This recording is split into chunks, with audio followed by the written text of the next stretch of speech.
அன்பிற்கினருடைய வணக்கம். சுரேஷுடன் ஒரு நிமிடம் நிகழ்ச்சிக்கு உங்களை வரவேற்கிறேன். இது ரொம்ப சந்தோஷமான ஒரு தருணமாக நான் கருதுகிறேன். அதற்கு காரணம், அ இந்த தூய நெஞ்ச கல்லூரியிலே அ தமிழ்துறை தலைவராக பணியாற்றி ஓய்வு பெற்றிருக்கிற திருவாளர் டாக்டர் பொன் செல்வகுமார் அவர்களுக்கு முதலில் நன்றி சொல்ல வேண்டும். அதற்கு காரணம் என்னவென்றால், அவர் தான் எழுதிய ஒரு நூல் அறிமுகத்துக்காக எனக்கு அனுப்பி வைத்திருக்கிறார். அந்த நூலை நான் சமீபத்திலே வாசித்து மயங்கி கிடந்தேன் என்பதை நான் உங்களுக்கு சொல்ல வேண்டும். இந்த நூலை பற்றி சொல்ல வேண்டுமென்றால், இந்த நூல் குறிப்பாக யார் வாசிக்க வேண்டும் என்பதை நான் சொல்லிவிடுகிறேன். பிஏ ஆங்கில இலக்கியம் அல்ல, பிஏ தமிழ் இலக்கியம் பயில வேண்டியவர்கள், ஆங்கில இலக்கியமும் பயிலுகிறவர்கள், பிஏ மாத்திரமல்லாமல் எம்ஏ, அப்புறம் அந்த ஆய்வுக்கு ஈடுபட்டுக் கொள்ளுகிற மாணவர்கள், எம்ஃபில், பிஹெச்டி போன்ற மாணவர்கள் அனைவரும் வாசிக்க வேண்டிய ஒரு நூலாக நான் இதனை கருதுகிறேன். அது மாத்திரமில்ல, இந்த நூல், அவருடைய அந்த நூல் என்ன நூல் என்றால், இங்கே கம்பனில் வாழ்வியல் நெறிகள் அப்படின்னு இந்த நூலை அவர் எழுதியிருக்கிறார். இது ஒரு ஆய்வு நூல் என்பது நமக்கு ரொம்ப தெளிவாக அவர் குறிப்பிட்டிருக்கிறார். அது மாத்திரமல்ல, இதுல கம்பன் உணர்த்தும் கல்வி முறை அப்படிங்கிற ஒரு கட்டுரை இருக்கிறது. அப்புறம் கம்பன் காட்டும் நூலறிவு, அப்புறமா கம்பன் உணர்த்தும் ஆராய்ச்சி நெறிமுறைகள் என்று தொடங்கி கடைசியில போர்க்களத்தில் சில பூக்கள் அப்படிங்கிற மாதிரி 8 கட்டுரைகளை இதுல எழுதியிருக்கிறார். இதை நான் ஆர்வமாக வாசிக்க என்னை தூண்டியது எதுனாக்கா, அரிமா சங்கத்தை சார்ந்த ரத்தின நடராசன் என்கிறவர் ஒரு அற்புதமான ஆசியுரை இந்த நூலிலே வழங்கியிருக்கிறார்கள். நினைவு திருப்புத்துறை சார்ந்த அரிமா சங்கத்தை சார்ந்தவர். அவர் அந்த டிஸ்ட்ரிக்ட் கவர்னர் என்று சொல்லப்படுகிற பொறுப்பில் எல்லாம் இருந்திருக்கிறார்கள். அவருடைய ஆசி உரை ஒரு மனிதர் ஒரு எழுத்தாளரை, ஒரு நண்பரை, ஒரு மனிதரை இப்படியெல்லாம் ஆசி கூறி வாழ்த்து கூறுவாரா என்பது வியப்பாக இருக்கிறது. வாழ்த்துவதில் கூட கஞ்சத்தனம் கடைபிடிக்கிற இந்த காலத்திலே திருவாளர் டாக்டர் ரத்தின நடராசன் அவர்கள் வழங்கிய ஆசியுரை இந்த நூலுக்கு அணி சேர்க்கிறது. அது மாத்திரமல்ல, டாக்டர் பொன் செல்வகுமார் அவர்களுடைய மாணவரே இந்த பேராசிரியர் மரிய சகாய தேவன் என்பவர் அந்த தூய நெஞ்ச கல்லூரியிலே பணியாற்றுகிறார். அவர் வாழ்த்துரை வழங்கி இருக்கிறார்கள்.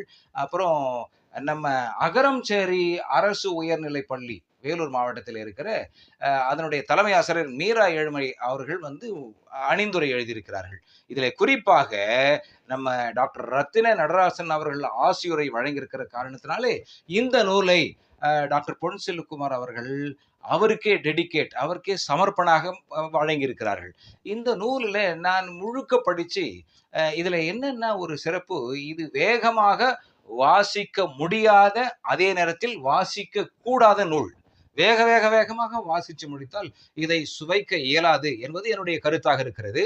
அது மாத்திரமல்ல, இப்ப நானெல்லாம் கண்ணாடியை கழட்டிட்டோம்னாக்கா வாசிக்கவே முடியாது. அந்த கண்ணாடியை கழட்டிட்டு வாசிக்க முடியாதவர்கள் அந்த அளவுக்கு ஒரு சிறு சிறு எழுத்தாக போடாமல் அனைவருமே வாசிக்கக்கூடிய அளவுக்கு அந்த லிபிகளுடைய அளவு பெருசா வச்சு போட்டிருக்கிறாங்க. அதற்கு சிறப்பாக நம்ம பாராட்ட வேண்டியது பாரதி புக் ஹவுஸ், வேலூரை சார்ந்த பாரதி புக் ஹவுஸை நம்ம பாராட்ட வேண்டும். ரொம்ப சிறப்பான நூலாக வெளியிட்டிருக்கிறார்கள். 8 கட்டுரைகள். இதில் நான் சுவைத்த பகுதிகள் எல்லாம் இவருடைய ஆய்வு ரொம்ப மிக அற்புதமாக இருக்கிறது. இலங்கை மாநகரில் இருக்கிற அந்த மாடி வீடுகளை எல்லாம் அங்கே போகிற அந்த அனுமன் பார்க்கிறார். இந்த மாடி வீடுகள் என்ன பொன்னால கட்டி இருக்கிறார்களா, அல்லது மாணிக்கத்தால இவர்கள் இதை மூடி இருக்கிறார்களா, மின்னலை வைத்து அந்த மின்னலை வைத்து இந்த வீட்டை கட்டியிருக்கிறார்களா, அழகு செய்திருக்கிறார்களா, அல்லது வெயிலை வைத்து இந்த வீடுகளுக்கெல்லாம் முலாம் பூசி இருக்கிறார்களா என்பதெல்லாம் கம்பன் இந்த நூலிலே, கம்பராமாயணத்திலே கையாண்டிருக்கிறார் என்கிற அழகை எல்லாம் கம்பனில் வாழ்வியல் நெறிகள் நூல் மூலமாக டாக்டர் பொன் செல்வகுமார் அவர்கள் அங்கே பயன்படுத்தி ஆய்வில் எடுத்து கூறியிருக்கிறார்கள். அது மாத்திரமல்ல, நமக்கு தசரதன் என்றால் என்ன பொருள் என்று ஏற்கனவே எல்லாருக்கும் தெரியும். தஸ் என்றால் 10.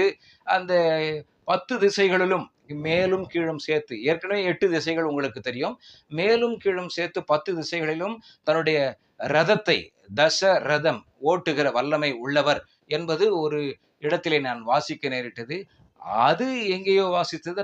ஆனால் ராவணன் என்றால் என்ன பொருள், அதற்கு அழுதவன் என்ற பொருள் இந்த நூலிலே வருகிறது.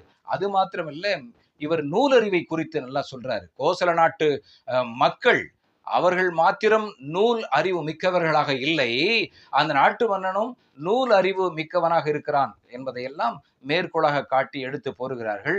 இங்கே இந்த நான் சொன்ன மாதிரி கம்பன் உணர்த்தும் கல்வி முறையில முனிவர்களே குருமார்களாக வருகிறார்கள். ஏட்டுக்கல்வியை மட்டும் படித்துவிட்டு மாணவர் சிறந்து விளங்க விட முடியாது. ஏட்டுக்கல்வி வேண்டும். ஆசிரியரோடு இணங்கி தங்கி அந்த குருகுல கல்வி போல அப்படியெல்லாம் இருந்து எப்படி அவர்களே ஆசிரியரோடு உரையாடுகிற காரணத்தினாலே இவர்களுக்கெல்லாம் அறிவு மிகுதியாக வருகிறது, மாணவர்கள் கற்றுக்கொள்ளுகிறார்கள் என்பதெல்லாம் இந்த நூலிலே அவர் ஆராய்ந்து எடுத்து மேற்கோளாக காட்டியிருக்கிறார்.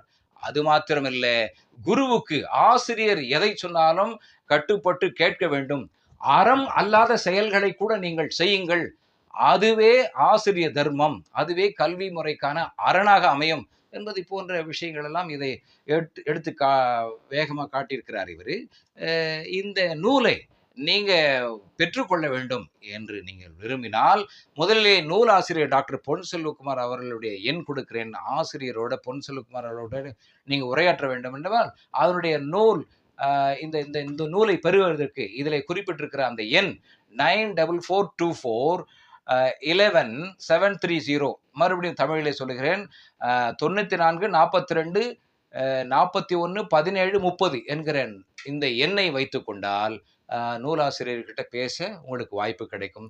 இந்த நூலை வாங்கி கொள்ள வேண்டும் என்றால் அது பாரதி புக் ஹவுஸ் அவர்கள் சொல்லுகிறார்கள், இந்த நூல் இந்த ஆசிரியருடைய 6வது படைப்பு நூலாக வெளிவந்திருக்கிறது. இன்னும் அவர் எழுதி ஸ்கிரிப்ட் எல்லாம் வைத்துக் கொண்டிருப்பதாக கூட நான் கேள்விப்படுகிறேன். அது மாத்திரம் இல்லாமல் இந்த பாரதி புக் ஹவுஸ் என்ன குறிப்பிடுகிறார்கள் என்றால், அந்த புத்தக நிலையத்தினுடைய அந்த பப்ளிஷர்ஸுடைய 150வது நூல் என்று குறிப்பிடுகிறார்கள். அந்த 150வது நூலை நான் அறிமுகம் செய்வதற்கு எனக்கு வாய்ப்பு கிடைத்த இந்த தருணத்திற்கு நான் மிகுந்த நன்றி கடன் பட்டிருக்கிறேன்.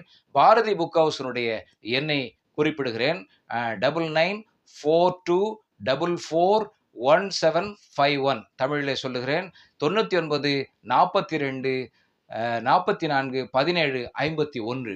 இந்த நூல் அனைவரும் வாசிக்க வேண்டியது. நான் ஏற்கனவே குறிப்பிட்டது போல வேகமாக வாசிக்க முடியாத, வாசிக்க கூடாத, நுகர்ந்து அனுபவிக்க வேண்டிய நூல். வாழ்த்துக்கள். வேறு ஒரு நூல் அறிமுகத்திலே சந்திப்போம். நன்றி, வணக்கம்.